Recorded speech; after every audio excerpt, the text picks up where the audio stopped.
여러분 요즘에 어떻게 지내고 계십니까? 무더위 가운데 또 잘 지내고 계십니까?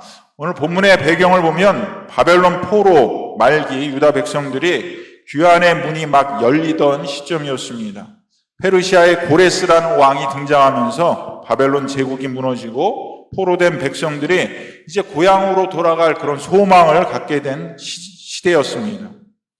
백성들이 마음에는 이 모든 것이 꿈만 같았을 것입니다. 우리가 바벨론의 포로로 이제 잡혀왔는데 이제 다시 우리가 그렇게 그리던 소망하던 예루살렘으로 돌아갈 수 있다는 것이 아마 믿겨지지 않았을 것입니다.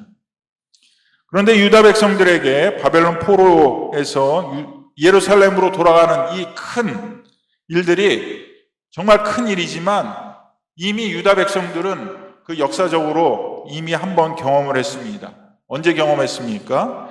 애굽의 노예에서 해방되어서 나온 출애굽 사건입니다. 홍해가 갈라지고 애굽의 군대가 물에 잠기고 광야 40년을 인도받았던 그 시절, 그 기억이 유다 백성들에게는 남아 있습니다. 실제로 본문 앞에 16, 17절에 하나님은 자신을 소개하기를 이렇게 소개합니다. 바다 가운데 길을 내시니 병거와 말과 군대를 이끌어내어 소멸시키는 이로 하나님께서 소개합니다. 이것은 명백히 출애굽 홍해 사건을 가리킵니다. 하나님은 먼저 유다 백성들에게 나는 너희를 홍해에서 건진 바로 그 하나님이라는 그 사실을 다시 한번 확인시켜 주는 것이지요. 그런데 바로 그 다음 9절 18절에 참으로 이해하기 힘든 명령이 이어집니다. 너희는 이전 일을 기억하지 말며 옛날 일을 생각하지 말라. 유다 백성들은 이 말씀을 들을 때 좀 당황스러웠을 것입니다. 출애굽이라는 신앙의 뿌리, 이것을 늘 자랑으로 삼고 또 하나님께서 주신 그 말씀들을 늘 기억하면서 살았습니다. 우리 조상이 애굽에서 종되었던 것을 기억하라고 또 하나님께서 명령하지 않았습니까?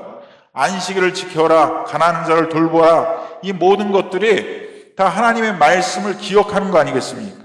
너희가 애굽 땅에서 종되었던 것을 기억하라는 그 말씀을 근거하는 것입니다. 그런데 지금 하나님께서는 정반대의 말씀을 하십니다. 그 일을 기억하지 말라. 신앙의 가장 든든한 기초였던 그 사건, 그 말씀, 이제는 붙잡지 말라는 것인가? 아니면 유다 백성에게 이 말씀을 어떻게 이해하고 받아들여야 할지 그 백성들은 혼란스럽기만 했습니다. 그런데 이 말씀은 과거를 부정하거나 지우라는 말씀이 결코 아닙니다. 기억하다. 이거는 히브리적 사고에서 단순히 회상하라는 뜻이 아니라 그 기억을 기준 삼아 오늘을 판단하고 제안하는 것을 의미합니다. 즉 하나님의 말씀은 이런 뜻이에요. 출애굽이 너희에게 아는 구원의 최대치라면 이제 내가 행할 새 일은 그것보다 작아 보일지도 모른다. 옛날에 있는 그 일을 가지고 내가 할 수 있는 일, 하나님의 일을 한계를 재지 말라. 하나님의 일을 판단하지 말라는 것이죠.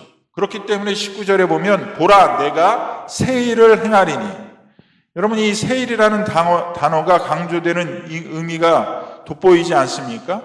하나님은 과거의 은혜를 폐기시키는 것이 아니라 그 과거보다 더 큰 새로운 일을 하기 위해서 우리를 초청하고 계신다는 것입니다.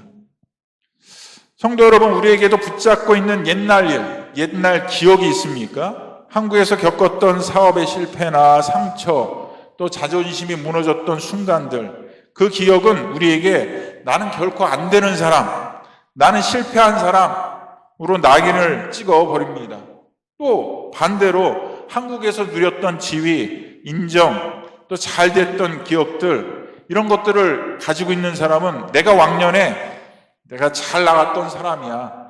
내가 예전에는 아주 높은 자리에 있었던 사람이야. 이런 사람들은 지금 현실에 그 낮은 자리에 있던 것들을 받아들이지 못하게 합니다. 그리고 이민 초기 언어도 서툴고 아무것도 모른 채 헤매던 그 막막한 시행착오의 기억은 우리가 새로운 도전을 하는데 자꾸 주저하게 합니다. 아, 내가 그때 실패했지, 그때 잘못했지, 그때 내가 못했지, 이런 기억들이 앞으로 나아가는 것들에 대해서 자꾸 붙잡아 놓는 거죠. 옛 실패든 옛 영광이든 그것이 오늘 하나님이 하실 수 있는 일의 한계선이 되어버리는 순간 우리는 지금 광야 같은 이민의 삶 속에서 하나님이 준비하신 새 일을 보지 못할 것입니다. 오늘 본문의 말씀은 우리에게 말씀하십니다. 보라, 내가 새 일을 행하리니.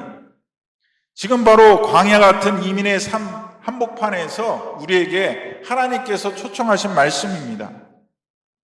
19절은 이렇게 시작합니다. 보라, 내가 새 일을 행하리니 이제 나타날 것이라. 히브리 원문에서는 이 새 일이라는 표현은 단순히 반복되는 일이 아니라 전혀 전에 없던 창조적인 사건을 가리킵니다. 하나님은 과거의 은혜를 되풀이하시는 분이 아니라 각 시대와 사람의 상황에 맞게 없던 일을 창조하시는 창조주 하나님이라는 거죠. 우리는 종종 예전에 이렇게 해주셨으니까, 하나님이 이렇게 해주셨으니까 앞으로 이렇게 해주시겠지, 또 아니면 내가 예전에 이렇게 실패했으니까 지금도 안 될 거야 라는 이 두 함정에 빠집니다. 그래서 과거의 그 사건과 과거의 일이 앞으로 될 일을 제한하거나 그걸로 생각해야 하는 것이죠. 근데 하나님께서는 매 순간 새롭게 창조하신 분이시기 때문에 과거의 크기로 오늘 하나님의 일을 제한할 수가 없습니다. 하나님은 언제든지 새롭게 새로운 일을 행하실 수 있는 창조주 하나님이라는 것이죠.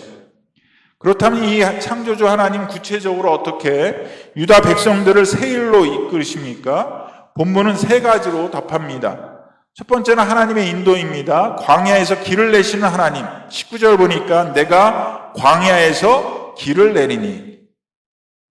여러분, 광야라는 곳은 원래 길이 없는 곳입니다. 그래서 광야에서 길을 잃으면 길을 찾아 헤매다가 죽을 수 있습니다. 요즘같이 무더위 속에서 사막 안에서 하이킹하다가 길을 헤매다가 쓰러져 죽는 일들이 뉴스에 간혹 나오지 않습니까?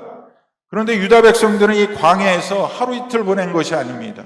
40년을 이 광야에서 떠돌아 살았습니다.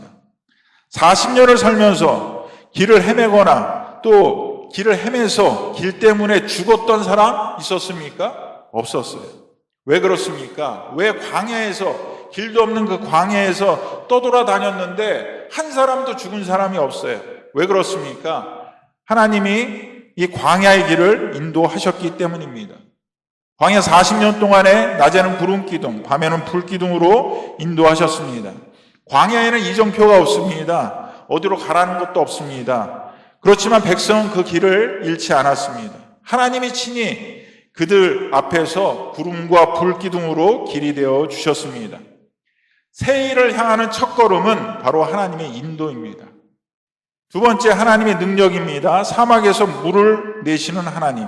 20절에 보니까 이는 내게 광야의 물을, 사막의 강들을 내어 내 백성 내가 택한 자들에게 마시게 할 것임이라. 이 역시 출애굽 여정을 떠오르게 합니다. 출애굽 여정을 보면 무리바에서 반석을 치자 물이 쏟아져 나오는 사건이 있습니다. 마라의 쓴물이 단물로 변했던 사건도 있습니다. 사막이라는 곳이 물 한 방울 나지 않는 곳 아니겠습니까? 근데 하나님께서 반석에서 생수를 내어서 당신의 백성들을 마시게 하셨습니다. 사막에서의 물은 단순한 물이 아닙니다. 그 물은 생명이죠. 물 없으면 어떻게 됩니까? 며칠 버티기가 쉽지 않습니다. 그렇잖아요? 여러분, 물 없이 살 수 있겠습니까? 하루 이틀, 3일 이렇게 하지만 계속은 살 수 없잖아요. 그 물이야말로 생명입니다. 근데 한번 생각해 보세요. 이스라엘 백성들이 한두 사람이 아닙니다. 남자 장정만 60만, 여자와 어린이를 포함하면 전체 200만 명입니다. 200만 명이 하루에 얼마의 물을 필요로 하겠습니까? 아무리 최소한으로 잡아도 한 사람이 적어도 우리가 마시는 500ml 한 2개, 1리터라고만 생각해도 1리터 곱하기 200만 명 하면 200만 리터가 필요하지 않겠습니까? 정말 어마어마한 양의 물이 필요합니다. 그것도 하루 이틀이 아니라 날마다 그렇게 필요한 거죠. 그러니 광야에서 한두 사람이 아니라 200만 명이 먹고 자고 살 수 있다는 것은 하나님의 기적이 아니고는, 하나님의 은혜가 아니고는 결코 있을 수가 없습니다. 그런데 하나님은 이 이스라엘 백성들이 하나님의 말씀에 불순종해서 광야에서 죽었을지언정 광야에서 물이 없어 목말라 죽는 사람이 없도록 하나님께서 사막에서 물을 내시는 하나님이십니다. 이게 바로 하나님의 능력이에요. 세 번째는 하나님의 회복입니다. 포로에서 찬송하는 백성으로 회복시켜 주시는 하나님입니다. 21절 말씀을 보니까 이 백성은 내가 나를 위하여 지었나니 나를 찬송하게 하려 함이라. 포로로 끌려가 나라도 성전도 없는 이 유다 백성들, 정체성을 잃어버리는 이 유다 백성들, 그 백성들에게 다시 한번 정체성을 회복시켜 주시는데 하나님을 찬송하는 존재로 세워주셨다는 거죠. 야, 이제 너희들은 바벨론의 포로의 생활로 포로가 너희 정체성이 아니라 하나님을 찬송하는 존재로 하나님께서 다시 회복시켜 주신다는 거죠. 단순히 고향으로 돌아가는 지리적 회복만이 아닙니다. 이스라엘 백성들에게는, 유다 백성들에게는 나는 실패자야. 나는 하나님으로부터 버림받았어. 나는 영적으로 완전히 하나님으로부터 미움받았어. 이런 인식에서 이제 하나님께서 다시 회복시켜 준다는 거죠. 하나님이 지으시고 택하신 존재다. 너는 하나님의 찬송을, 하나님의 영광을 돌리는 존재다. 라는 정체성의 회복입니다. 하나님은 이제 하나님의 백성으로서의 유다 백성들이 이 땅에 살아갈 존재의 목적이 이제는 그냥 겨우겨우 살아가는 것이 아니라 하나님을 찬송하도록 회복시켜 주시겠다는 것입니다. 성도 여러분, 이 세 가지를 우리 한번 기억해 봅시다. 하나님의 인도가 있었고 하나님의 능력과 또 마지막에 하나님의 회복이라는 것이 있었습니다. 이것은 우리 이민자의 삶 속에서 동일하게 하나님께서 역사하고 있습니다. 때로는 서류가 막히고 언어가 안 통하고 앞이 전혀 보이지 않는 그 순간 속에서도 하나님은 여전히 이스라엘 백성들을 인도한 것처럼 우리를 구름 기둥과 불 기둥으로 인도해 오셨습니다. 통장 잔고가 바닥나고 다음 달 렌트비가 막막했던 그 사막 같은 시기에도 하나님은 반석에서 물을 내시듯 전혀 예상치 못한 통로로 그때마다 우리를 살려주셨습니다. 그리고 나는 그저 이 낯선 땅에서 떠밀려온 이방인처럼 생각했을 때에도 하나님은 여전히 우리를 향해서 내가 나를 위하여 지은 자, 너는 나의 택한 자라는 정체성을 하루하루 회복시켜 주셨습니다. 우리가 살고 있는 이 미국이라는 광야는 저주가 아니라 미국이라는 광야에서 하나님의 인도와 하나님의 능력과 하나님의 회복이 매일 펼쳐지는 무대입니다. 여러분, 믿음은 과거를 재해석하고 오늘의 광야에서 하나님의 새 일을 찾는 것입니다. 믿음은 과거를 없었던 일로 지우는 것이 아닙니다. 그 과거가 오늘 나를 규정하고 내일의 나를 가두지 못하도록 하는 것이죠. 그리고 동시에 지금 내가 서 있는 이 막막한 광야, 길도 없고 물도 없고 양식도 없는 광야일지라도 이미 하나님께서 새 일을 심어 놓으셨음을 믿음의 눈으로 발견하는 것입니다. 우리 모두가 하나님의 새 일을 행하기 위해서 어떻게 해야 되겠습니까? 우리가 구체적인 방법을 한번 나눠보도록 하겠습니다. 첫째는 옛 일을 기억하지 말라는 것입니다. 이것은 과거에 발목 잡히지 말라는 것이죠. 과거의 일로 인해서 내가 어떤 일도 행하지 못하는 그런 사람이 되지 말라는 거죠. 과거에 매이지 말라는 것입니다. 과거에 매인 마음은 흔히 이런 방식으로 우리를 붙잡습니다. 상처가 있는 사람들은요, 과거에 상처가 있는 사람은 그 실망으로, 그 실망이 공동체에 대한 불신으로, 또 만나는 사람의 불신으로, 또 그 불신이 결국 하나님에 대한 거부와 원망으로 번져나갑니다. 그렇기 때문에 사람에게 받았던 상처가 그 상처로 끝나는 것이 아니라 결국은 돌고 돌아서 하나님의 원망과 거부로 나간다는 거죠. 그렇기 때문에 옛날에 과거에 받았던 상처나 옛날의 그 일들이 나를 붙잡지 못하도록 해야 된다는 것이죠. 여러분이 전도를 하다 보면 교회를 특별히 반대하거나 또 교회에 대해서 또 성도들에 대해서 아주 안 좋게 생각하신 분들을 가끔씩 만나요. 근데 그분들이 처음부터 안 좋은 생각을 가졌느냐? 그렇지 않았다는 거예요. 또 자세히 이렇게 얘기를 들어보면 그분들에게 상처가 있어요. 어떤 상처입니까? 교회 다니는 사람들에 대한 상처예요. 그래서 내가 교회 열심히 사업을 했는데 사기를 당했어. 근데 사기를 친 사람이 교회 누구였어. 장로, 집사, 목사였어. 그러니까 이런 분들은 뭡니까? 상처가 있는 거예요. 그 일로 인해 가지고 예수님에 대해서 또 교회에 대해서 거부 반응을 가지게 되는 거죠. 그렇기 때문에 과거에 있던 그 일들이 그 일로 인해서 내가 앞으로 전진하지 못하도록 그렇게 놔둬서는 안 된다는 거죠. 근데 그런 분들만 그런 일들을 다 하는 게 아니고 우리도 그렇지 않습니까? 우리가 또 스페니시 사람들, 히스패닉 사람들에게 어떤 나쁜 일을 당했어. 그럼 어떻게 생각합니까? 모든 사람들이 다 그럴 거라고 생각하잖아요. 그렇지 않잖아요. 그 한 사람이 그런 것 뿐이지. 예.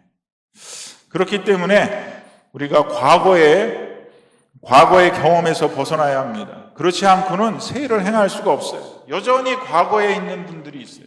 내가 과거에 어떤 일을 했어. 또 내가 과거에 열심히 봉사했어. 아니면 또 내가 과거에 열심히 전도했어. 선교했어. 과거에만 먹고 사는 분들이 있어요.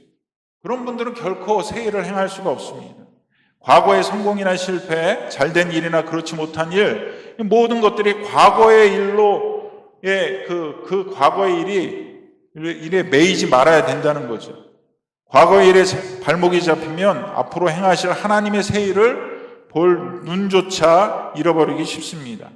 하나님은 그 옛 일을 붙들고 있는 우리에게 말씀하십니다. 그 일을 기억하지 말라. 지금 새 일을 행하게 될 것이다 라고 말씀하신다는 거죠. 두 번째, 광야에서 길을 내시는 하나님을 의지해야 합니다.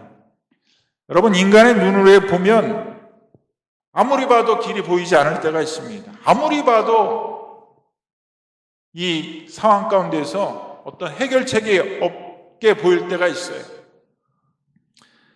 그럴 때도 하나님이 이미 길을 예배해 놓으신다는 거죠. 문제는 우리 눈에 안 보이고 우리 눈에 그 해결책이 안 보일 뿐이지 해결책이 없는 것이 아니라는 거죠. 그래서 하나님을 의지하고 견뎌야 되는 것입니다. 어릴 때 숨바꼭질 다 해보셨죠?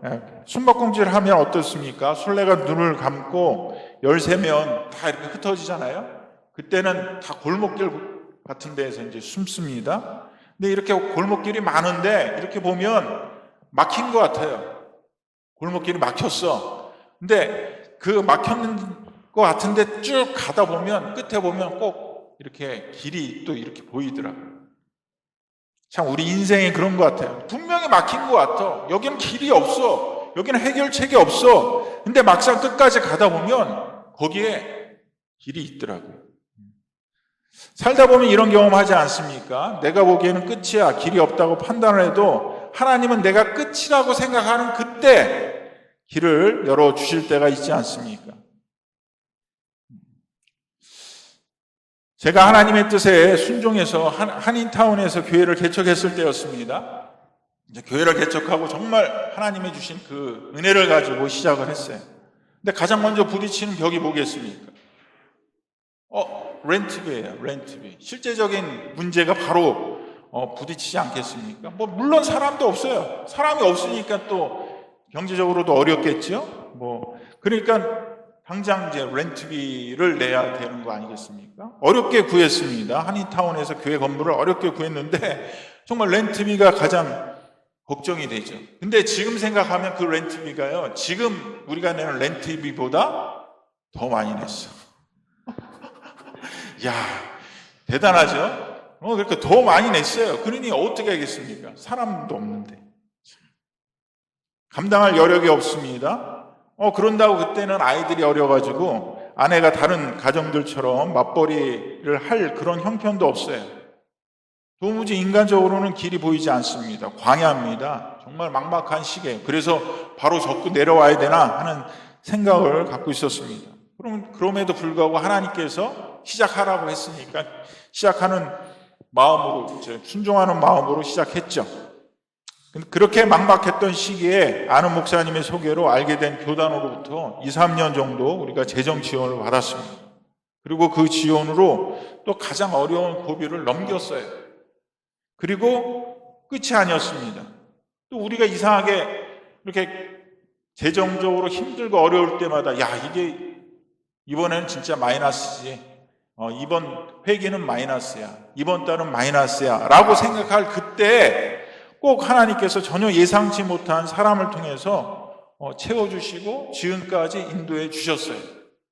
우리 재정부 담당하신 집사님은 아실 거예요. 그래서 이상하게 이번에는 분명히 힘들 텐데 라고 하는데도 하나님께서 그때마다 그 길을 예배해 주셨습니다. 광야의 길을 내시는 하나님, 이 하나님은요, 제가 교회를 이렇게 하면서 또 많이 체험하는 거예요. 우리가 끝이 아니라 정말 그 끝에서 하나님께서 길을 열어주신 것을 보게 됩니다. 그 하나님이 동일하게 저와 여러분의 삶에도 역사하실 것입니다. 세 번째, 하나님의 자녀라는 정체성을 회복해야 합니다. 21절에 보니까 우리를 지으신 목적이 뭡니까? 나를 찬송하게 하려 함이라. 우리 존재 목적이 하나님을 찬송하기 위한 것이에요. 우리가 찬송하지 아니하면, 우리가 하나님을 높이지 아니하면 우리가 이 땅에 살아가는 존재의 목적이 흔들리는 것이죠. 찬송이라는 것이 단순히 노래를 부르는 행위가 아닙니다. 찬송은 하나님의 하나님 되심을 기뻐하며 또 그분의 은혜를 노래와 마음으로 높여드리는 모든 고백이에요. 그렇기 때문에 우리의 정체성은 실패자, 이방인 이런 것이 아닙니다. 하나님이 찬송받으시기 위해 지은 자, 하나님의 자녀, 하나님의 백성이라는 거죠. 이 정체성을 올바로 가질 때, 이 정체성을 올바로 회복될 때 우리 삶 자체가 찬송이 되는 거예요. 우리가 가진 물질, 우리가 가진 소유, 이 모든 것도 다 찬송의 고백이 될 수 있습니다. 사랑의 교회 어느 집사님 부부가 봉제 공장을 운영했습니다. LA 자바 시장에서 한창 번성할 때 그분도 엄청나게 돈을 많이 벌었겠죠. 많은 재물을 모으게 됐습니다. 그분이 세리토스에 좋은 집을 갖고 계셨는데 그 집을 팔고 플로턴에 집 두 채를, 허름한 두 채를 사가지고 새로 다 지었습니다.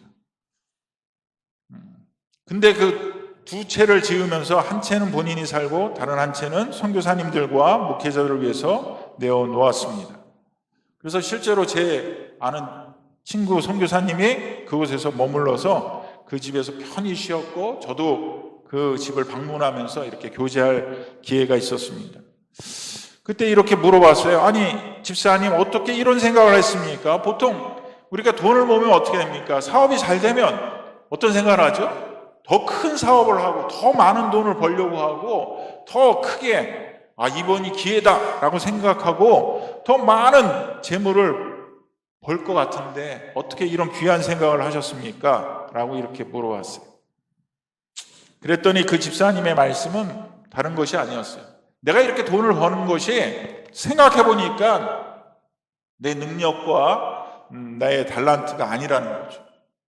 이게 하나님께서 주신 은혜구나. 이렇게 봉제 공장이 잘 되고 뭐 이런 것들이 하나님께서 주신 것이라면 내가 하나님이 기뻐하신 일이 무엇일까라고 생각한 것이 그러면 우리 집도 이제 한 채 있고 다른 집을 지어서 그거를 선교사님과 목회자들을 위해서 이렇게 또 섬겨야 되겠다. 그런 마음을 주셨다는 거예요. 그래서 실질적으로 그렇게 했고요. 그 다음에는 이제 어려웠었잖아요. 그렇잖아요. 자바시장도 어렵고 해서 그분들이 나중에 듣는 이야기는 다 문을 닫고 이제 정리를 했다는 이야기를 들었어요. 여하튼 그분들이 돈을 벌 때 다른 생각하지 않았습니다. 자기가 누구인지를 먼저 생각한 거죠. 그리고 그거를 또 하나님을 위해서 이렇게 사용한 것을 보게 됩니다. 여러분, 믿음은 과거를 재해석하고 오늘의 광야에서 하나님의 새 일을 찾는 것입니다.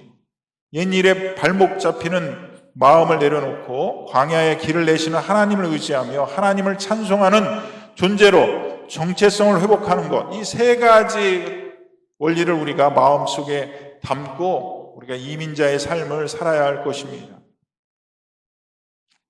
성도 여러분, 이제 과거를 돌아보면서 자책하거나 과거의 영광에 안주하지 마시기 바랍니다. 그래서 과거에 내가 너무 힘들었고 어렵고 상처받았어. 여기에 너무 포커스할 필요가 없어요. 또 과거에 내가 이렇게 잘했고 이런 은혜를 받았고 부자였고 뭐 이런 것도 필요 없습니다. 하나님이 원하시는 것은 뭐겠습니까? 지금 우리 현재의 모습과 앞으로 하나님의 하실 그 새 일을 바라보기를 원하시는 거죠.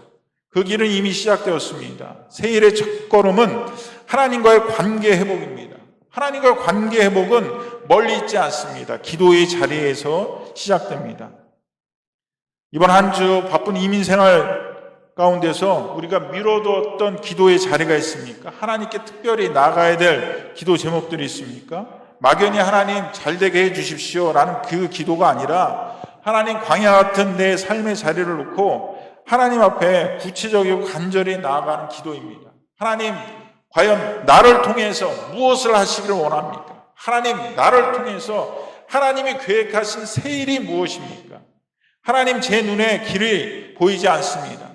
그러나 주께서 이 광야의 길을 내신다 하셨으니까 그 길을 보여주시고 만들어주시고 나를 순종할 수 있도록 인도해 주십시오 라는 그런 기도죠. 여러분 평안하십니까? 기도 제목이 없습니까? 기도 제목이 없는 사람은 아무도 없을 거예요. 다 기도 제목을 갖고 있지만 우리 안에 그 간절함들이 각자 다를 뿐이죠. 정말 간절함이 있다면 하나님 앞에 나아가는 것입니다. 능력의 하나님, 나를 인도하신 하나님, 나를 회복시키시는 그 하나님을 바라보면서 우리가 믿음을 가지고 기도의 자리로 가는 것입니다. 그때 그 기도의 자리가 바로 새 일을 시작하는 첫걸음이 될 것입니다. 우리 눈이 하나님께 향하게 될 것이고 하나님을 의지하게 될 것이고 하나님의 새 일로 우리가 순종하며 나갈 것입니다.